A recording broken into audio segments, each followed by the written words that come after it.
Top 5 tribes in Kenya with the worst Kiswahili speakers. At number 5, we have the Kambas. Tusikuwa tulifanya kazi alafu sana tupika manake wanasema asante ya mateke ni asante ya mateke ya asante inaendaje? Very nice of the Kambas. At number 4, we have the Kalenjin. Affordable housing umejenga nyumba maji hapa nyumba ngapi hapa ama namna gani bwana? At number 3, we have the Kisi. Nyamanza mamu.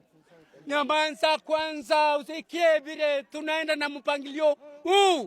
At number 2, we have the Luyas. Alafu akaanza kumuongelesha maneno. Punde si punde wakampiga panga kwa udosi. Usali sirai na kuanguka jini. And finally, at number 1, we have the Luos. Hata hipo ongadonwa nyavu wane. Kama imesangada hiyo nyavu yetu, samaki yonge kisabara hiyo nyavu. Hello.